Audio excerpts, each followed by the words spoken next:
practice and report has been completed, and an implementation plan has been developed, and the Education Oversight Committee has been established. So the long process of meaningful and sustainable education reform has begun.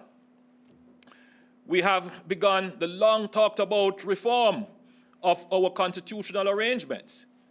That process is now underway. While I have listed just some of the reforms, the common challenge to all reforms in which we are currently engaged is the implementation deficit in our public sector policy, development, legislative, administrative, and oversight capabilities.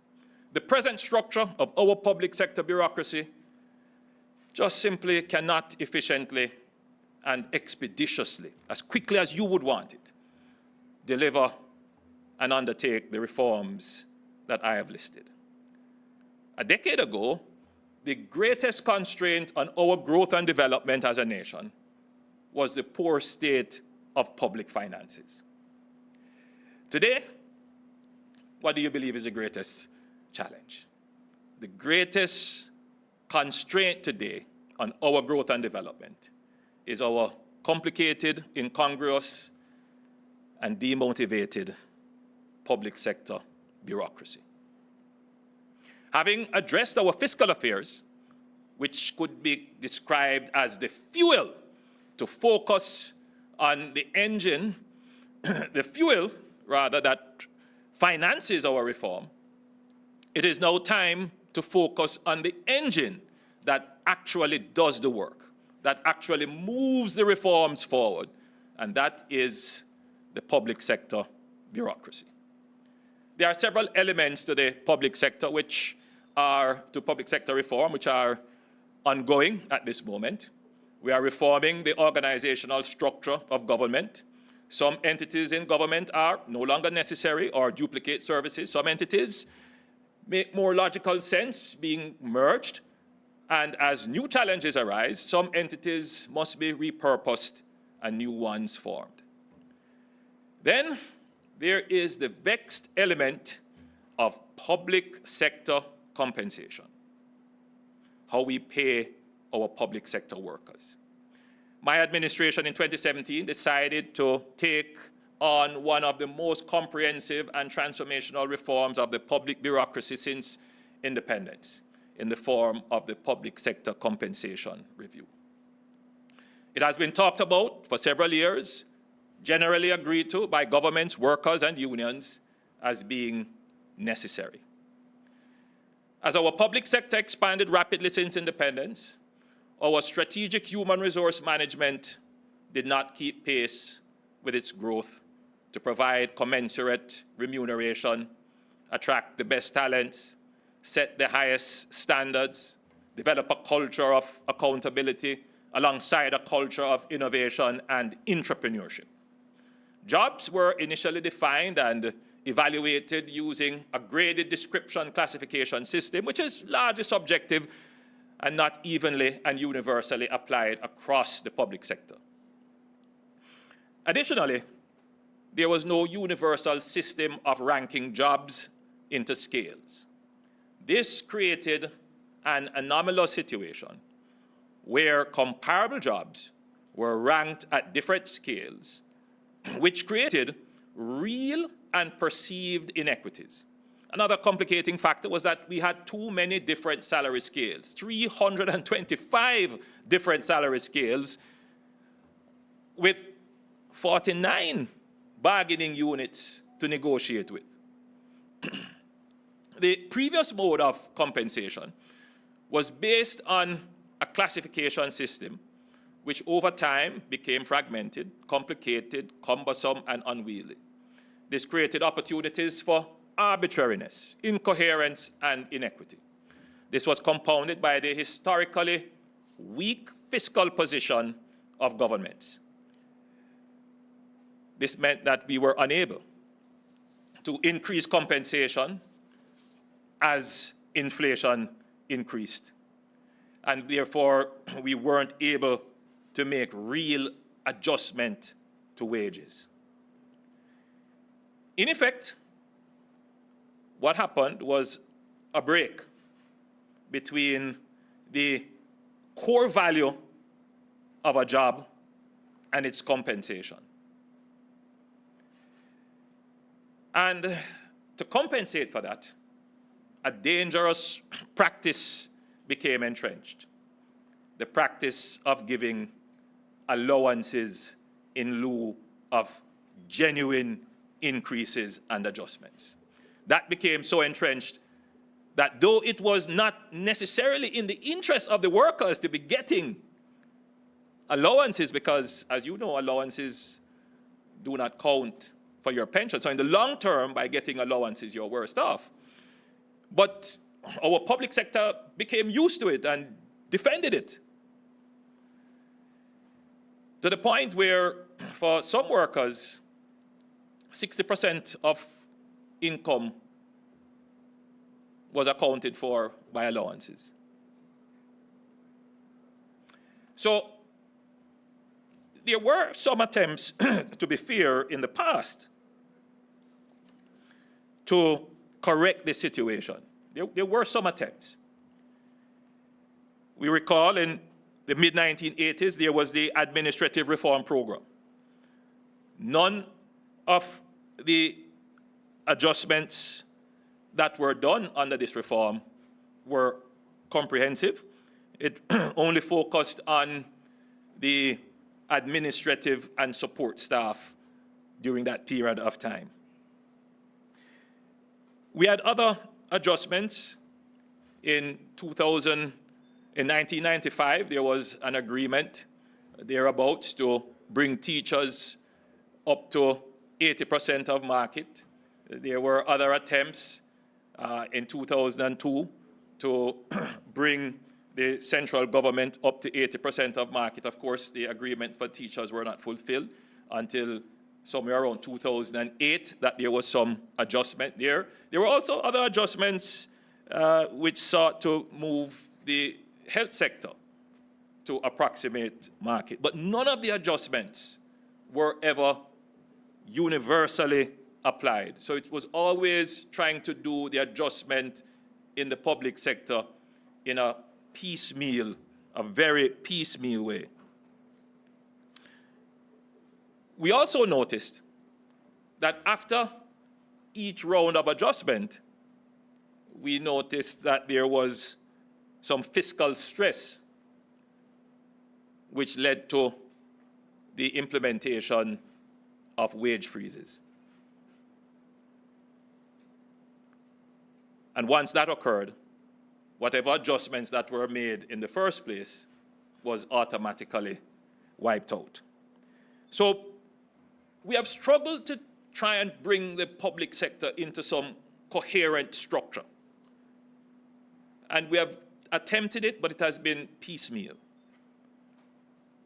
In 2015 to 2017, in the 2015 to 2017 contract period between government and the public sector workers, it was agreed that government will undertake a review of the system of compensation to establish relations between and among groups in the public sector and to determine a new compensation philosophy to guide public sector remuneration going forward. In the 2017 to 2021 Heads of Agreement on Wages, it was affirmed that the results of the review will be used to establish equity in the compensation system across the groups in the public sector and between the public sector and the private sector. The Transformation Implementation Group, the TIU, was formed, and Ernst & Young Consulting, an international firm with vast experience in this area, was hired to advise and assist the process. The review was completed in 2021 and is now being implemented in fulfillment of the commitment that was made to establish a new, equitable, and rational philosophy of public sector compensation. Under this new compensation system, the adjustments to be made were comprehensive, meaning that it went right across the board and applicable to all the public sector. It's uniformed, it's logical, it's equitable, and it's transparent. It's easy to understand the structure. We have created a single job evaluation tool to be applied across the public sector. And that is meaningful because before we had several methods of evaluating jobs which partially created the inequities in the system. So that's a major achievement.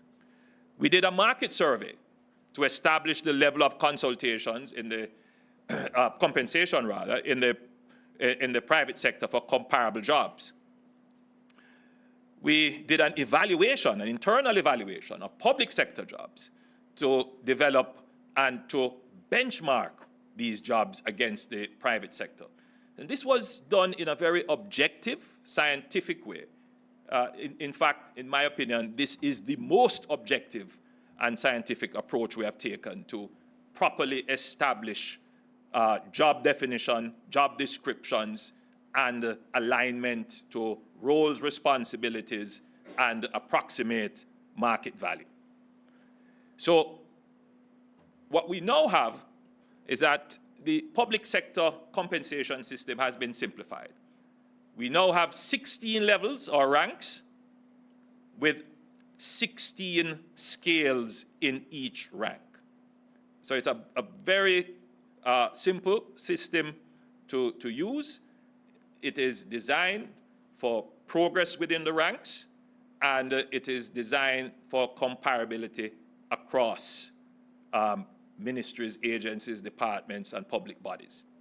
So now I want to move on to address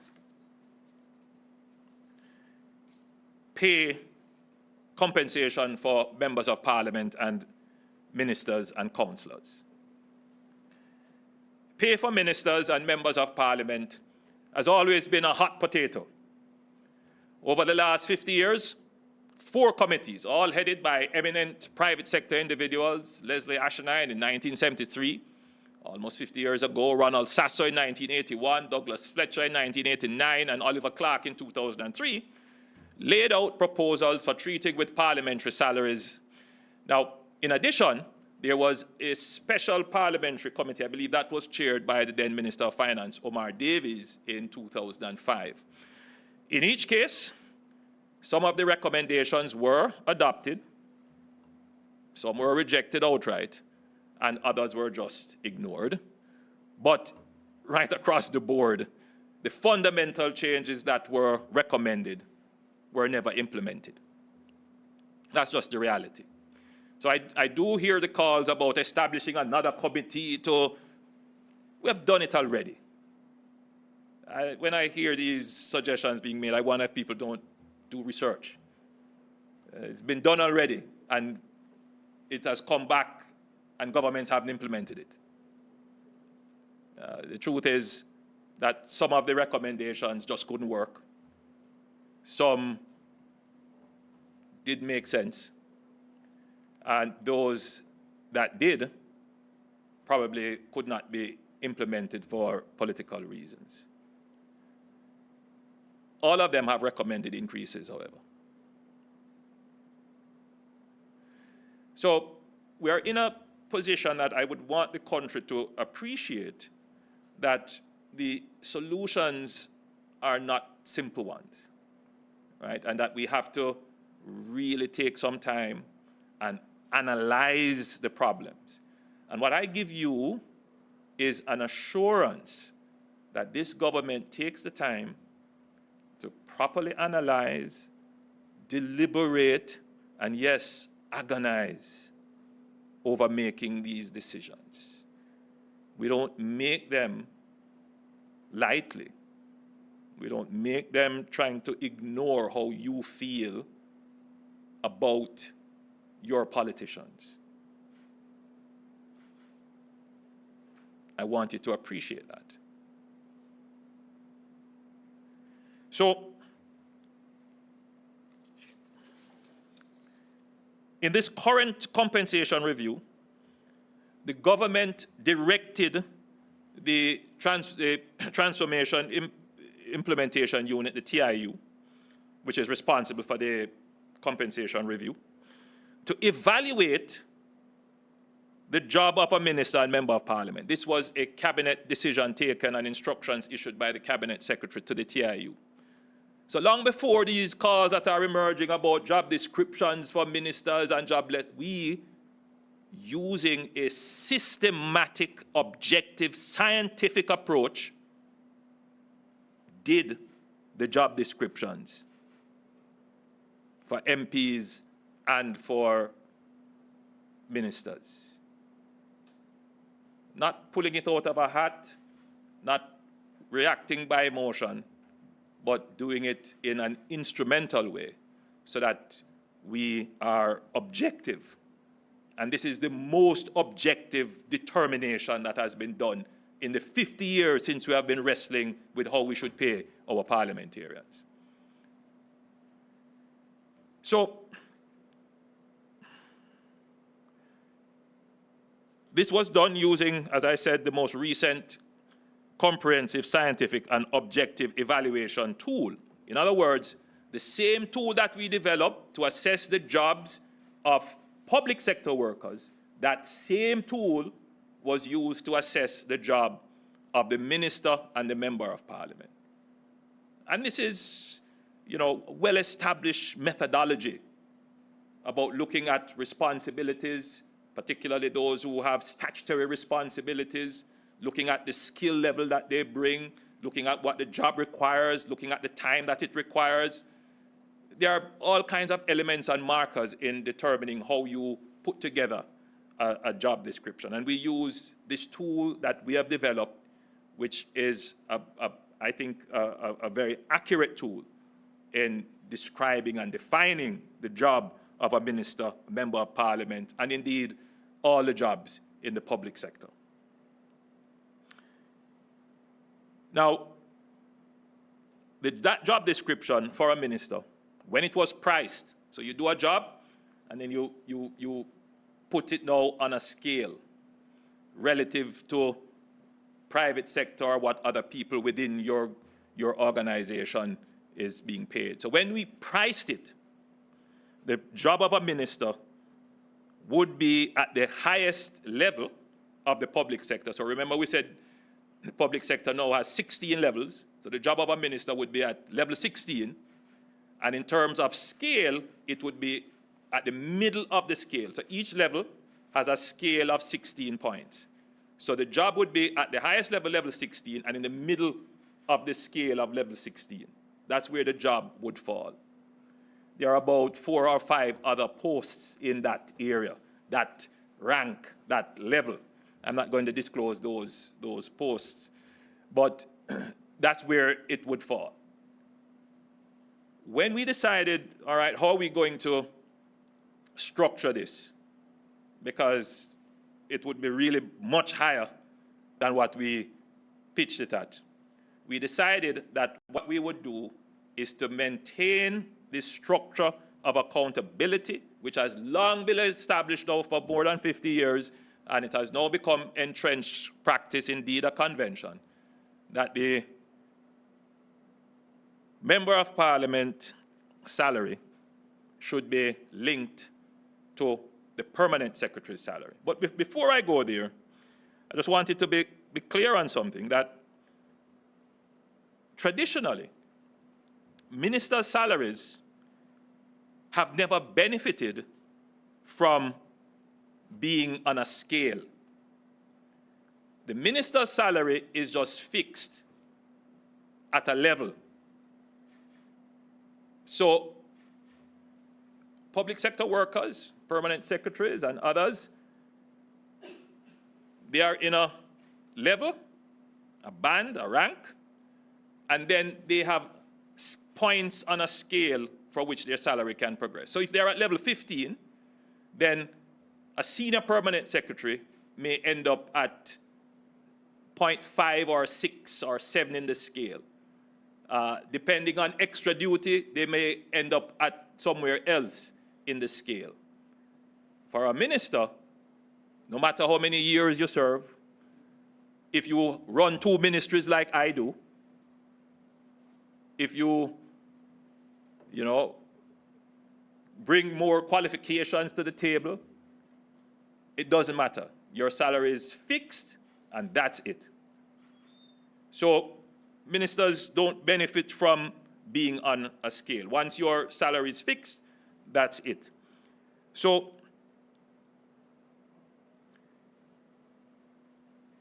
I wanted to make that point, that once a minister's salary is established, there is no other opportunity for adjustment, unless, of course, there is an overall adjustment of salaries in the public sector or regular wage negotiation increases. So the last time that ministers had an adjustment in salary, a restructuring and an adjustment, was in 2002, 21 years ago, when there was an attempt to move central government to 80% of market.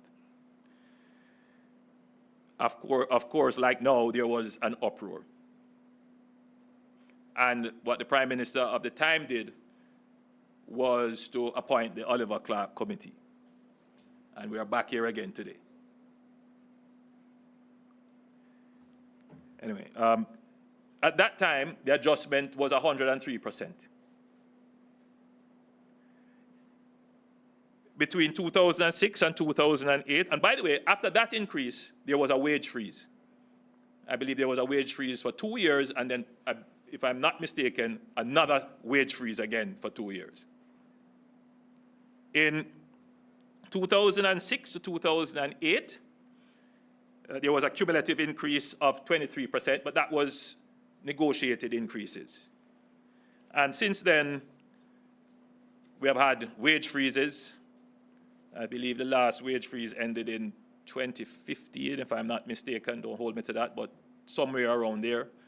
So there really hasn't been any adjustment except for the adjustments that would have normally taken place in the wage negotiations that have gone on. So in the current adjustment, though the minister's job, as assessed on objective factors such as statutory duties, functions, responsibilities, and time requirements, and that would rank midway, the top level, that is at level 16, ministers' salaries were placed at $52 above the highest point of the scale of the permanent secretary level, which is at level 15. So yes, the salary increases were significant, 200%, and it's a shocking amount. But based upon objective evaluation, it would have been even higher. And we decided to bring it down to what would not compromise the logic of the compensation system. And the logic of the compensation system is that you want to align your compensation with responsibility. That's critical. Critical. Now,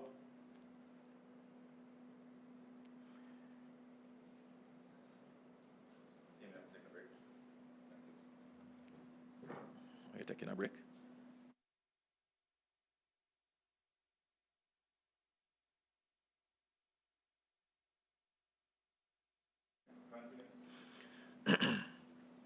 Now, the Clark report, which was commissioned after 2002, recommended delinking the minister permanent secretary adjustment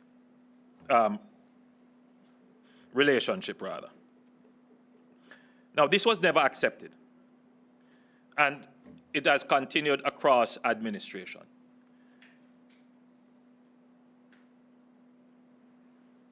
The link between permanent secretary and minister, in my opinion, is natural and sensible and should be maintained. Permanent secretaries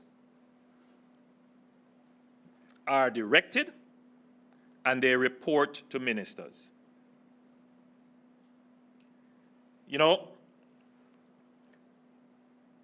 if something goes wrong in the delivery of a public service, no one blames the permanent secretary. No one calls up the permanent secretary. Who gets the call is the minister. There is a false notion that all the minister does is, make speeches and wears a suit. I can tell you that that is not the case. Ministers have statutory duties to apply discretion, to resolve conflicts, to make policy. Ministers, and by the way, the policy-making process is very involved. Ministers have duty to make legislation. They have quite a bit of ceremonial duties that we may look upon as not being necessary or useful, but in the operations of the government, it's necessary and it's useful. Ministers do quite a bit of work with other counterparties overseas, locally. Ministers have to be advocates. They have to champion issues. And indeed, ministers, most of them have constituency work that they have to do as well. So the ministers do quite a bit of administrative work. They do quite a bit of legislative work. They do quite a bit of policy work. They have ceremonial duties. They have constituency duties. And they have international representation duties.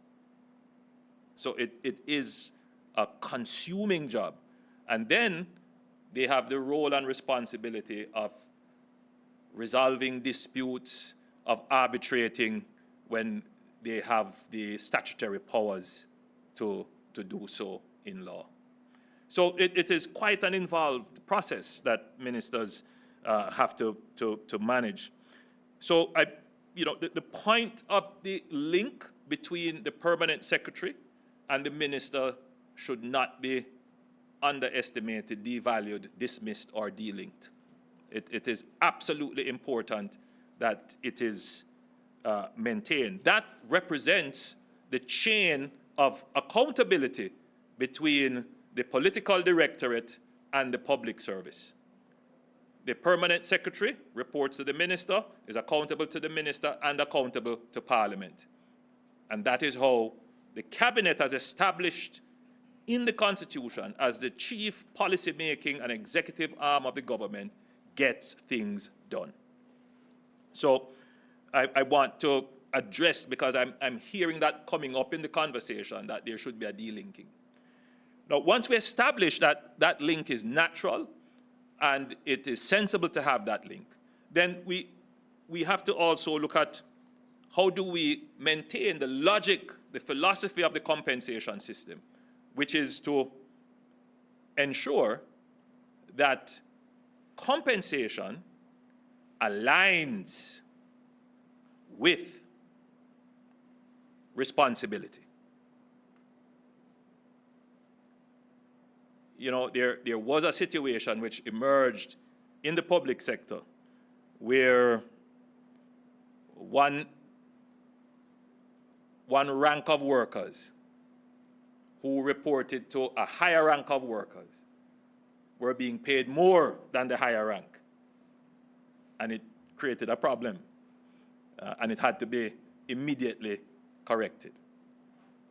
So I'm saying that this accountability framework that exists depends on this link, and it depends as well for a seamless alignment and the maintenance of the coherence of the system, that the minister's pay be symbolically more than the permanent secretary's pay. Because at $52, it is a symbolic link.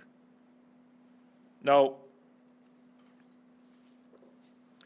while the focus of the compensation review has been on pay, the terms of reference of the compensation review also directed the TIU to develop a performance-based system and an accountability framework for the entire public sector. In fact, that is already established and it is on a 2-year implementation plan.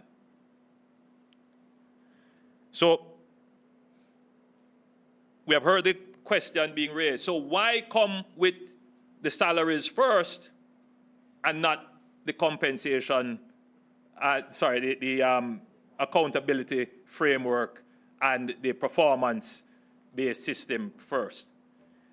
These things, the salaries were very contentious, but I guarantee you that to establish an involved system of performance-based pay and an accountability system, that too would also be very contentious.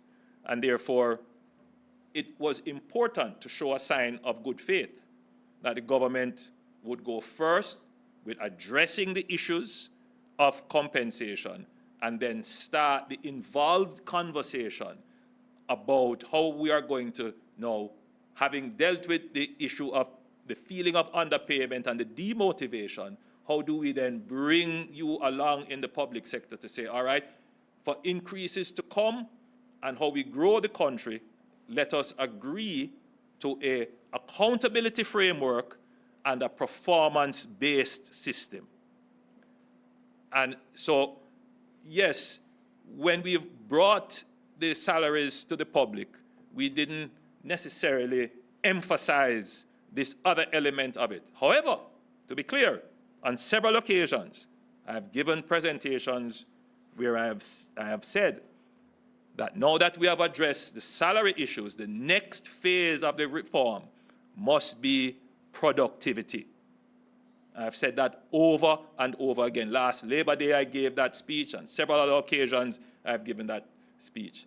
So the next phase is the productivity phase, which involves a new performance-based system and an accountability system. So I want to assure Jamaicans that we didn't just come with this salary increase to just take a salary increase. And yes, your concerns about accountability, productivity, performance is valid. I share them. I experience it every single day to get things moving. You have heard me say that it would appear that in Jamaica, if it doesn't take long, it's not done well. We have to change that. So nobody needs to tell me about accountability systems and performance-based systems. That is already built into it. Now, for the political directorate, including the parliamentarians and the ministers, the following will be implemented immediately. The written job descriptions for ministers and members of parliament, which we already have in place, those will be tabled in parliament shortly. Those were done in 2021, I believe they were completed. But we will table those so the public can see what the job entails. A code of ethics to govern the conduct and duties of members of parliament was already developed. There was an existing code of conduct developed under the Patterson administration, and we have enhanced that.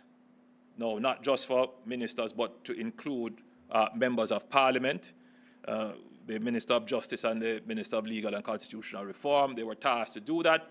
They completed that late last year, and they have now submitted that to me. And at the next cabinet, we will review it and turn it over to Parliament for Parliament to review it. They may want to make some adjustments, or they may accept it as it is. And then that code of conduct will be in force. We will institute financial penalties for unexcused absences from sittings of Parliament and committee meetings. And that is a serious measure. So MPs are getting more pay. If they don't turn up, their pay will be docked. That was my recollection was that was when I was sitting on committees maybe 20 years ago. yes, that was usually done. I'm not certain that that practice actually continues, but now we will reinstitute it and make the fines more meaningful. So that will be implemented right away.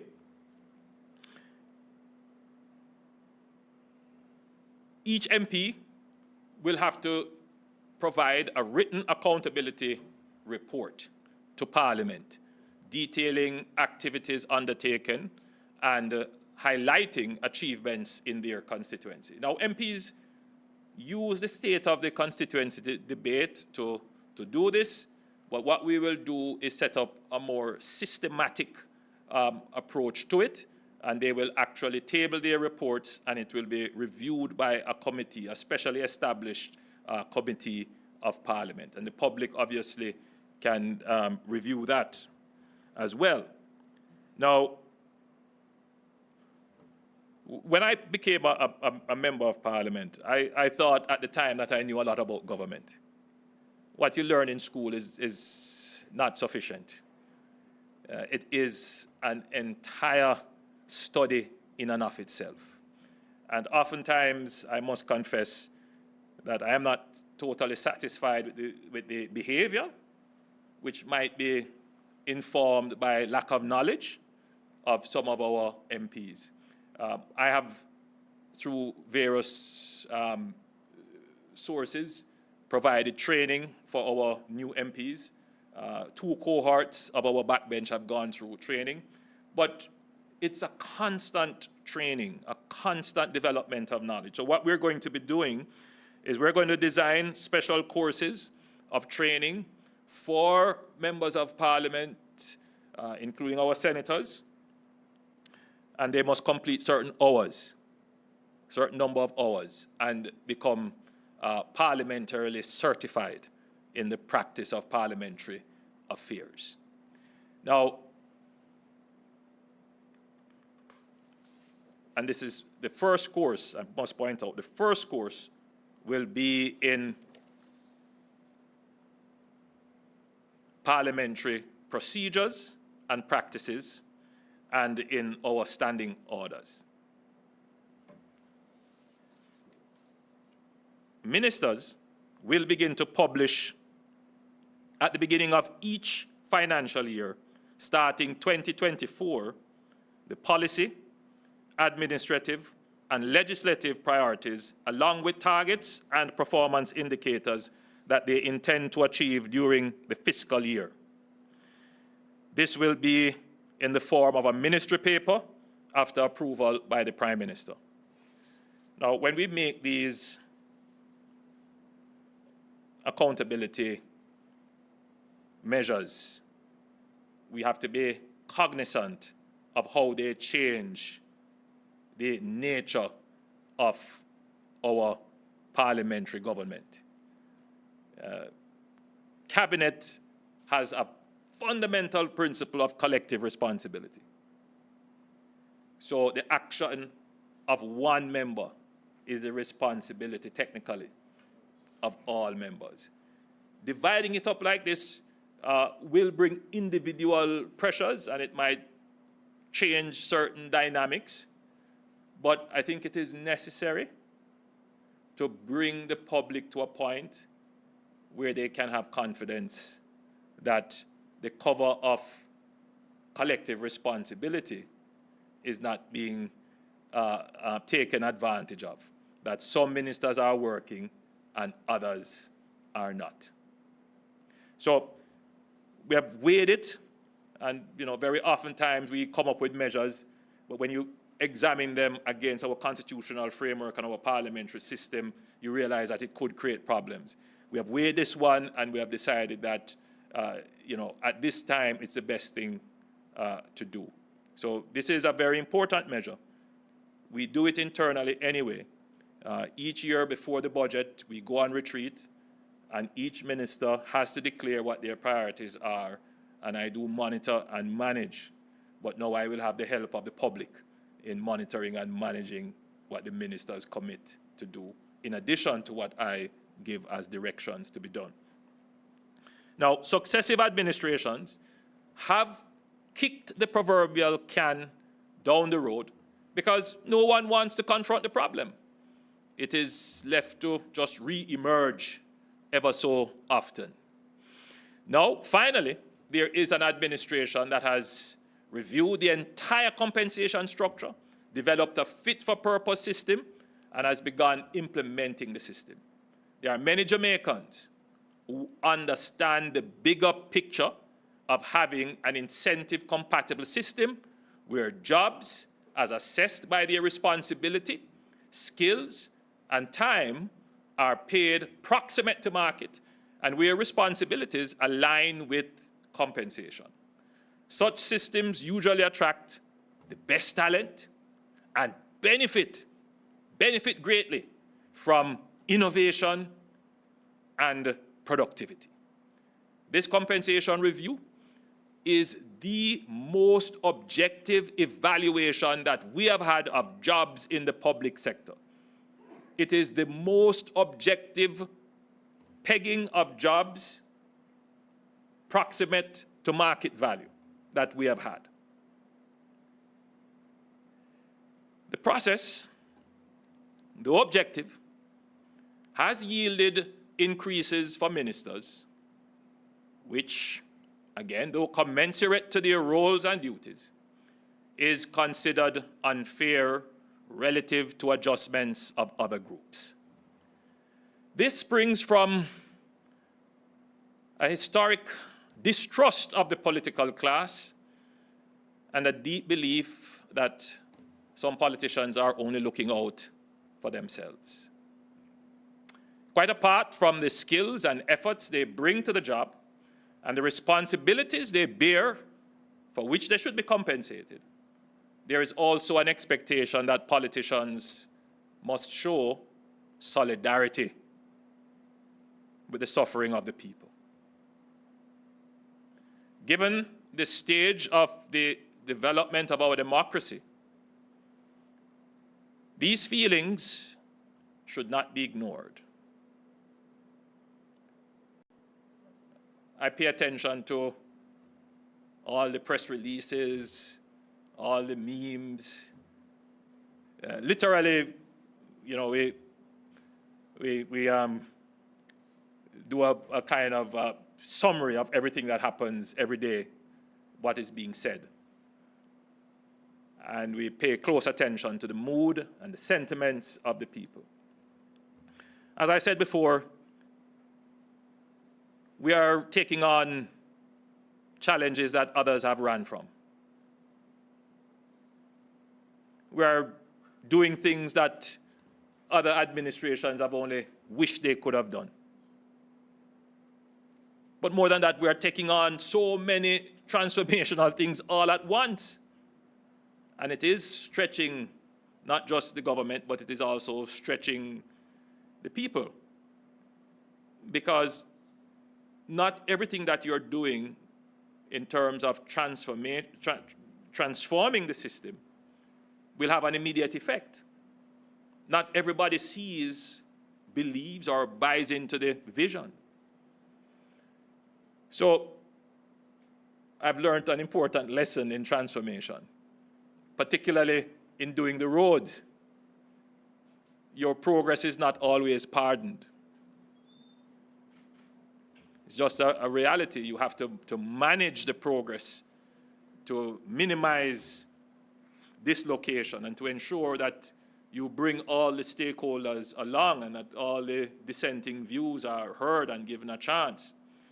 And that even if you feel that you are doing the correct thing, that you're acting as a good steward in the best interest of the country, sometimes you have to take the time to hear, listen, and sometimes, I don't like to use the word step back because I don't step back from anything, but you have to sometimes recraft what it is that you are doing. Because at the end of the day, in this accountability framework, I report to you. That's what it comes down to. So, Yes, there are those who see the bigger picture. They see that a fit-for-purpose system that we have will attract the best talents. That the compensation system was objective. That the compensation system was logical. That the country is going to benefit from it. But there are those who care less about that and who feel that, you know, this is about politicians looking out for themselves. And then there are those who genuinely feel that, you know, politicians have a higher moral duty to act in concert and solidarity with those who are suffering. I am particularly moved by that argument, not by the other argument, because the truth is that, you know, for 50 years we have been dodging, trying to improve compensation, trying to, you know, and we still have the problem. The problem is still with us. Every, you know, 10 years or so, we come back to this point where if we had just dealt with it once and for all, the nation would move on. We would, you know.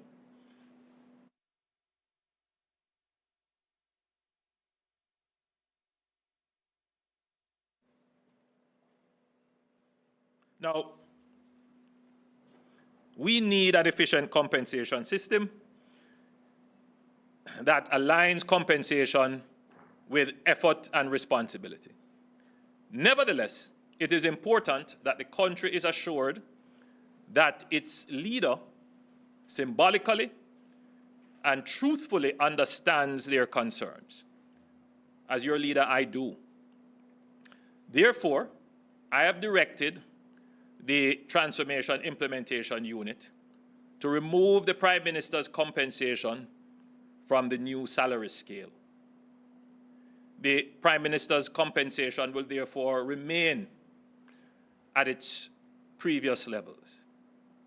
To be clear, no retroactive payments will apply to the Prime Minister's pay. I firmly believe that when this new compensation scheme is completed and all anomalies are resolved, coupled with the new performance management and accountability system, which will be implemented, we will see an increase in the motivation and productivity of the public sector, including that of ministers, councillors, and MPs. Jamaica has a unique opportunity at this time to truly set the stage to attract greater talents and skills into the political domain and demand performance from us to earn your confidence.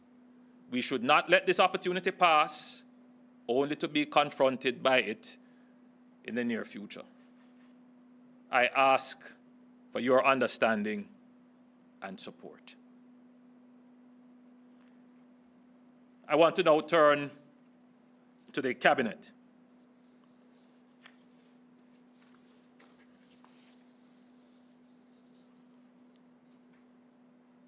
The Cabinet has been reduced by one ministry. And I have added a new Cabinet Minister to focus on skills and digital transformation. Let me run through the Office of the Cabinet. That's yours truly, Andrew Holness, Prime Minister. Office of the Prime Minister,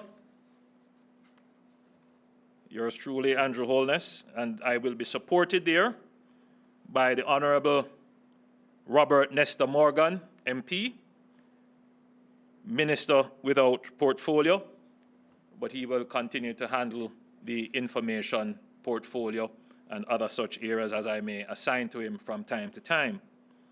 I'm very pleased to welcome Senator Dr. the Honorable Dana Morris Dixon. Of course, I'm giving you the title before you're sworn in, but when you're sworn in, the title will become official. It is my great pleasure to welcome you to the Cabinet as Minister without portfolio. And Dana will be responsible for skills and digital transformation. These are two areas that require particular skill sets. And I don't want to delve too much. I'll have another briefing on that. But it is important to be able to attract people into government who are not necessarily coming from a political background, that come with a political skill set, because to move government, you need to have people also with technical skill sets who can look at the issue through an executive and policy lens. And that is why I'm so happy and so grateful that Dana has seen it possible to serve our country in this regard. And there are two areas, as I've said.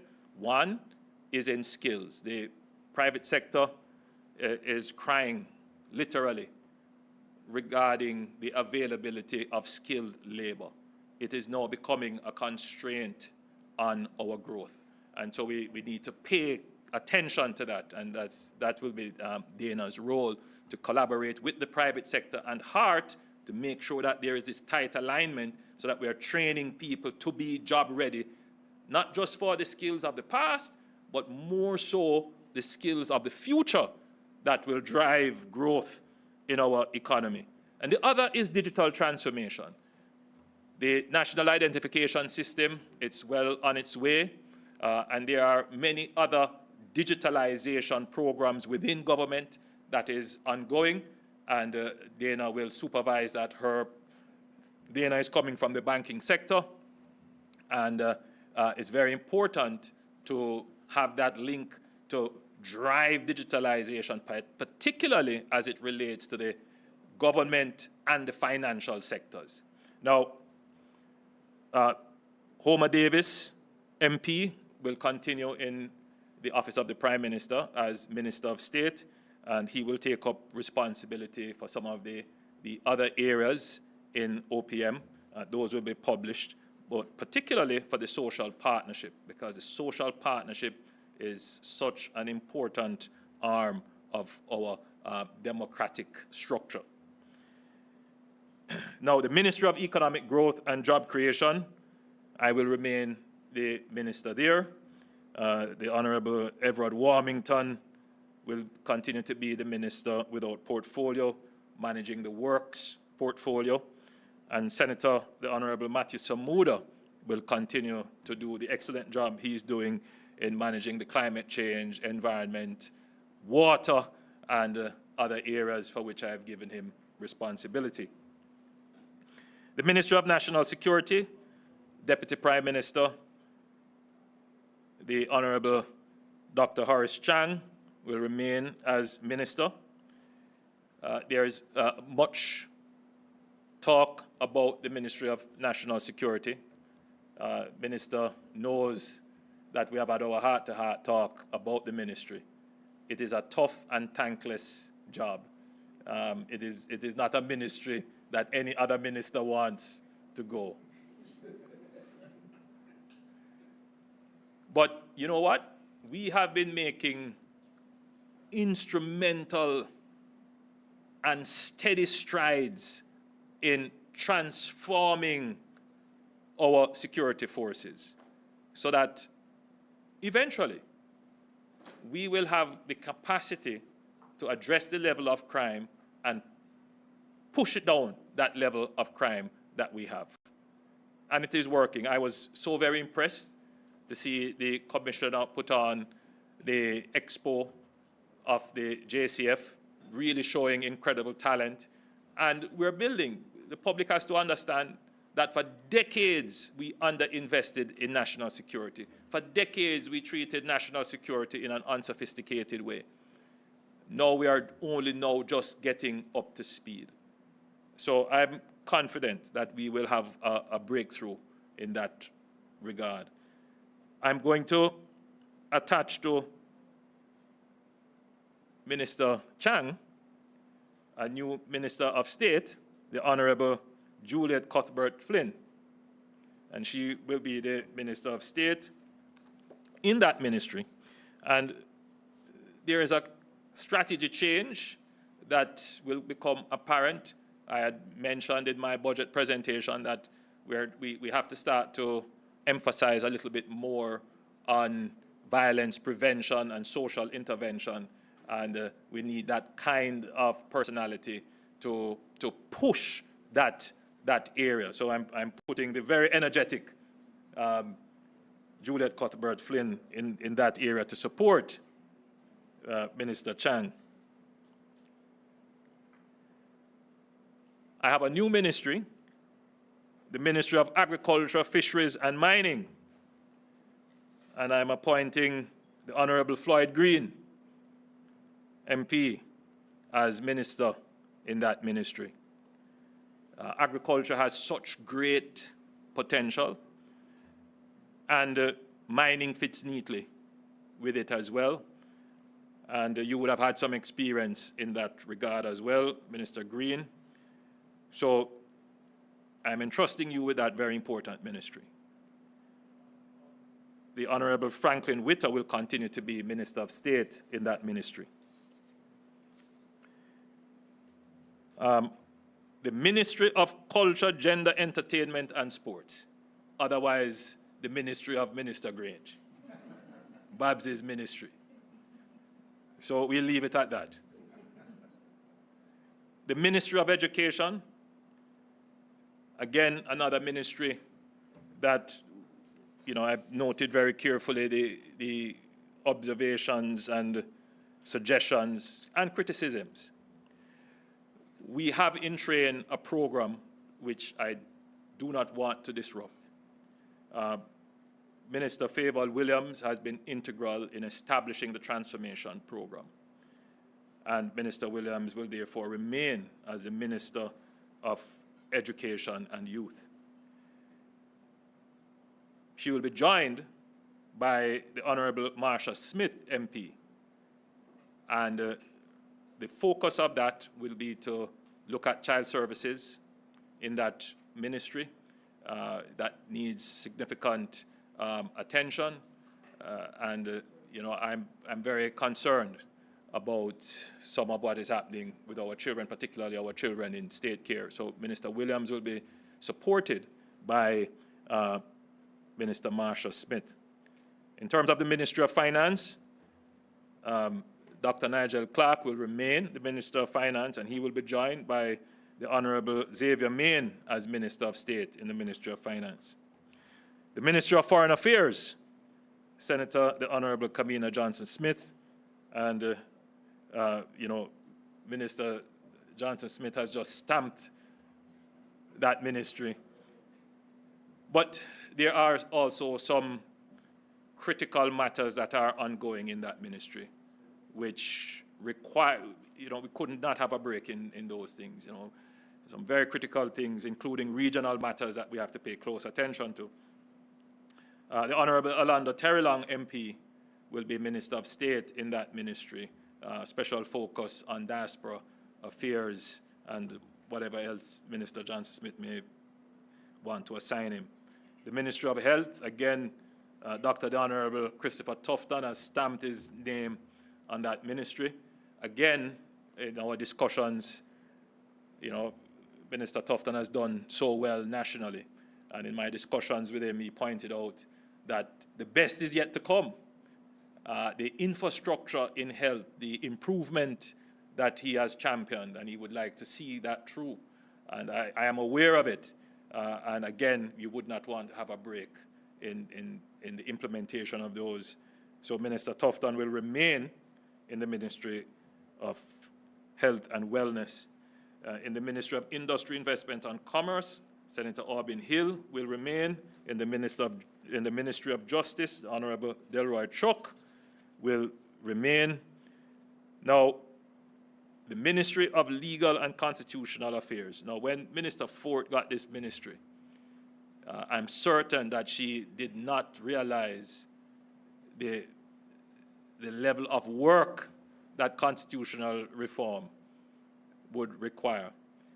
And so Minister Malahoo Fort has been entrusted with carrying through this very important national agenda item, and so she will continue in the ministry, but with a sole focus almost on ensuring that we achieve the constitutional reform agenda. The Ministry of Local Government and Community Development, the Honorable Desmond Mayor Mackenzie will continue as minister. We have a new ministry, the Ministry of Science, Energy, Telecommunications and Transport. And this fits neatly together. And the Honorable Darrell Vaz MP will remain as minister there. And the Honorable J.C. Hutchinson will give support as Minister of State. Now, I wondered what to do with the Ministry of Tourism.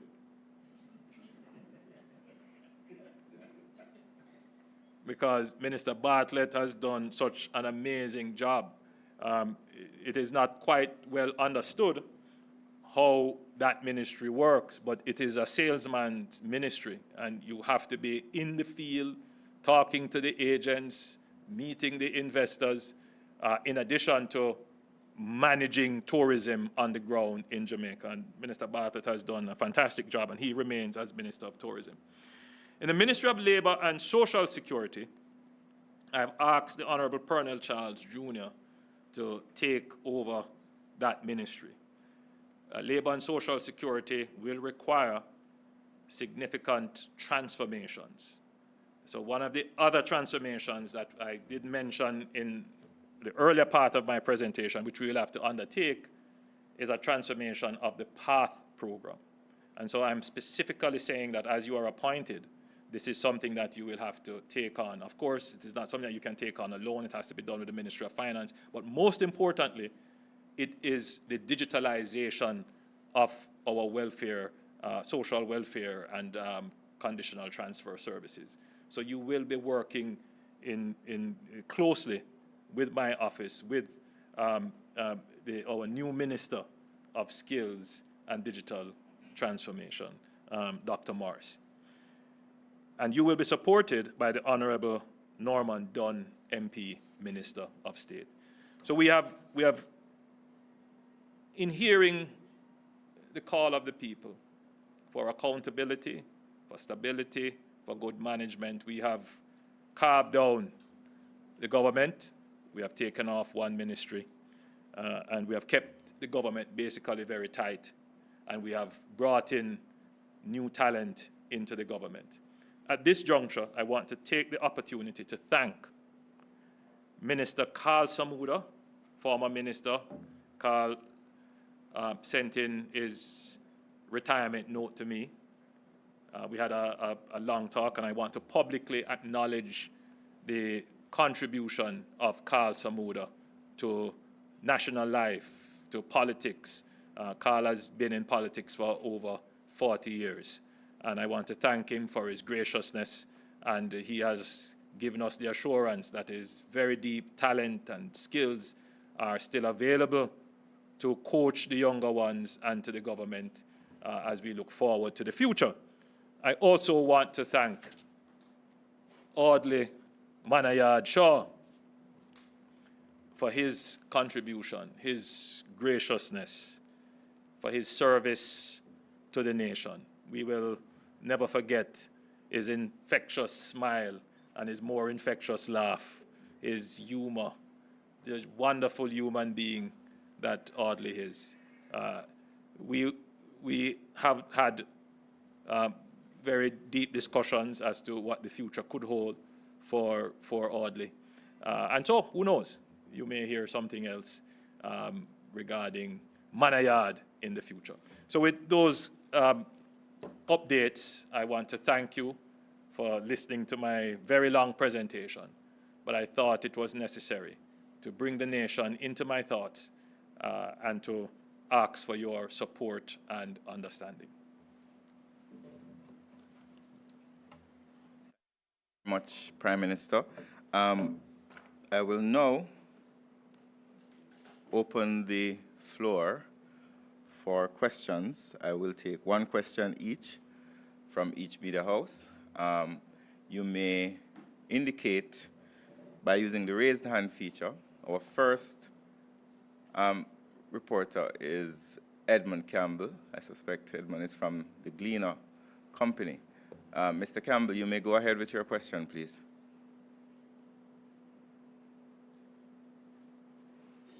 I'm not hearing Edmund. Good evening, Mr. Morgan. Good evening, Mr. Prime Edmund. Minister. Are you hearing me? Yes, we're hearing you. Go ahead, please. Go ahead. All right.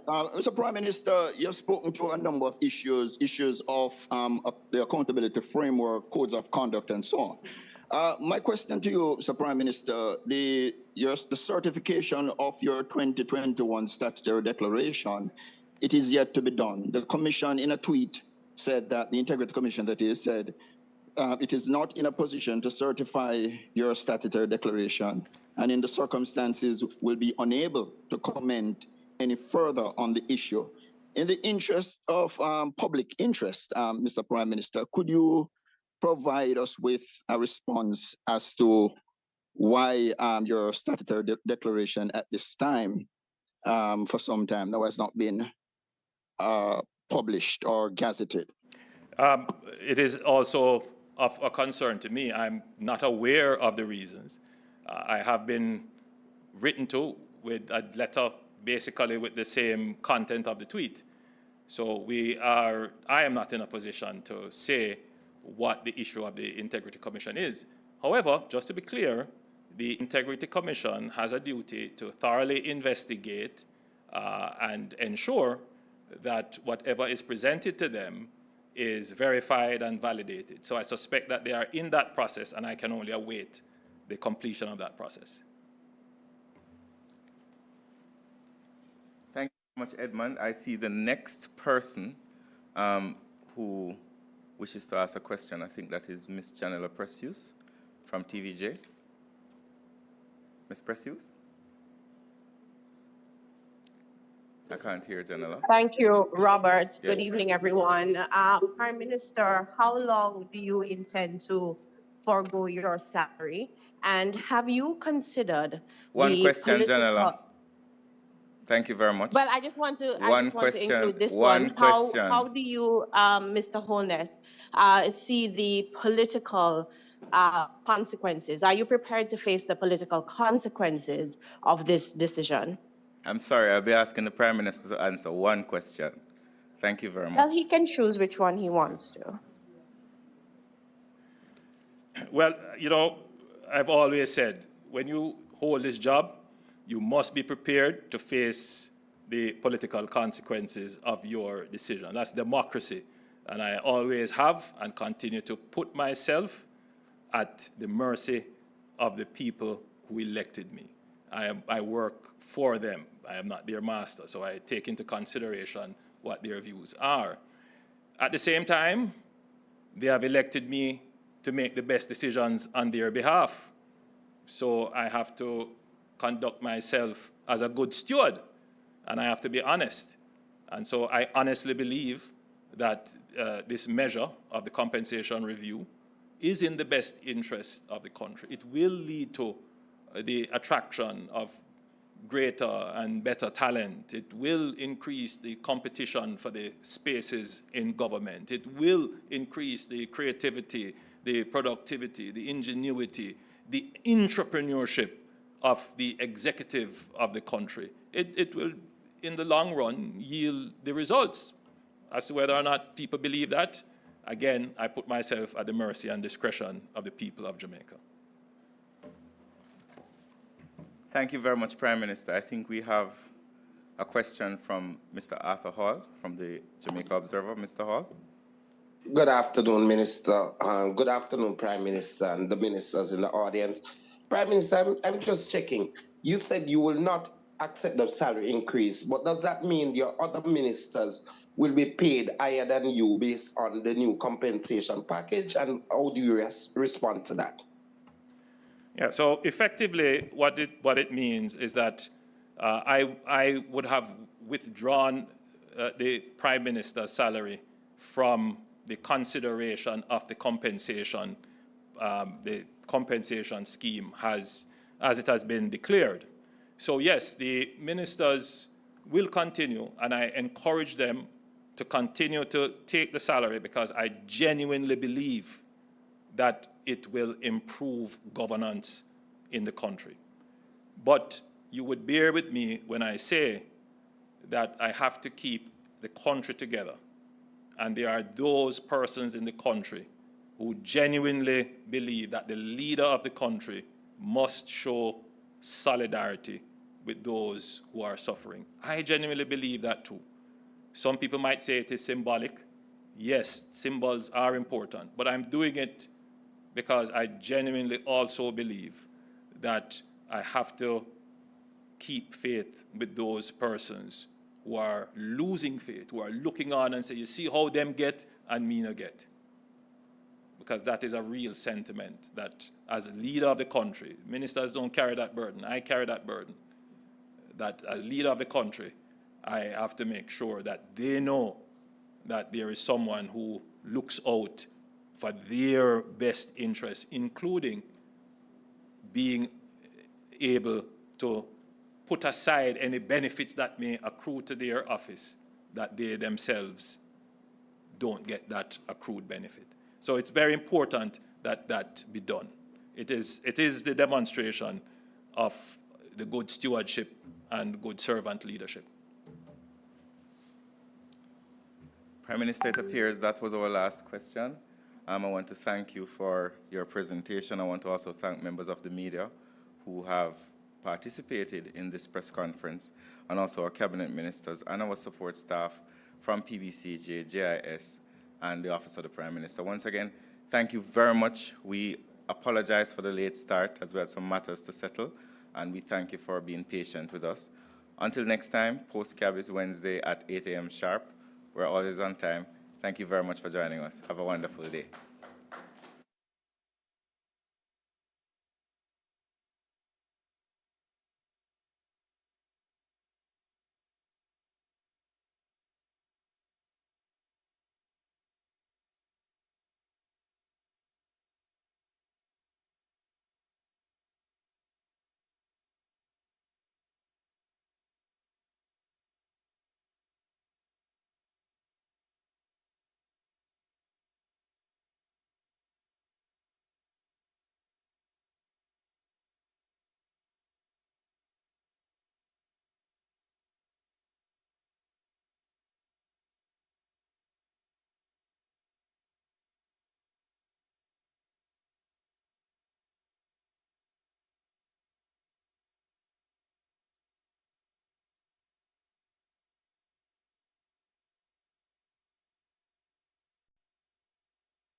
Motorists, when driving on the road, here are some simple reminders. Look out for and extend courtesy to all road users. Give plenty of room to pedestrians, especially in wet weather.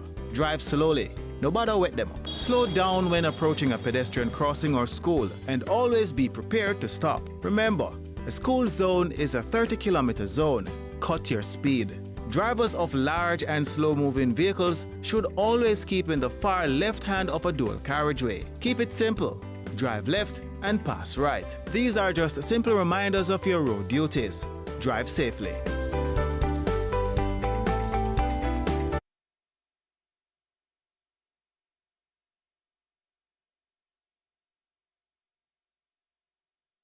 Let them ask you questions. What is that? Yes. Is that cassava or cocoa? And that's it for JIS News Today. I'm Stephen McHugh. Thanks for watching.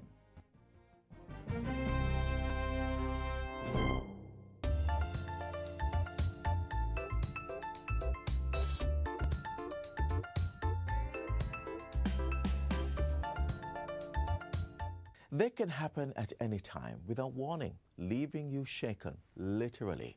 Yes, we're talking about earthquakes. How prepared are you if one should happen right now? Think on that as we find out how the country's security forces prepare for an earthquake.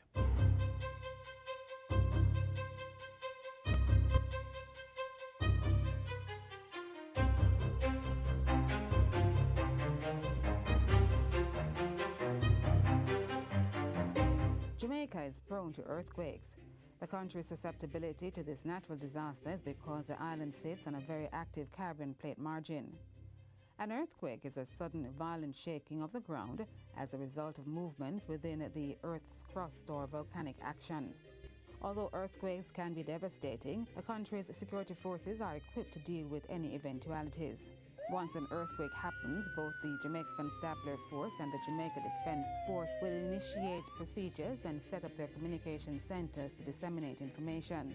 An individual from each entity would be the liaison officer between the Office of Disaster Preparedness and Emergency Management, ODPEM, and the security forces. This will aid in efficiently deploying individuals to affected areas. In the initial phase, the JCF would establish a command post at the Police Emergency Communication Center,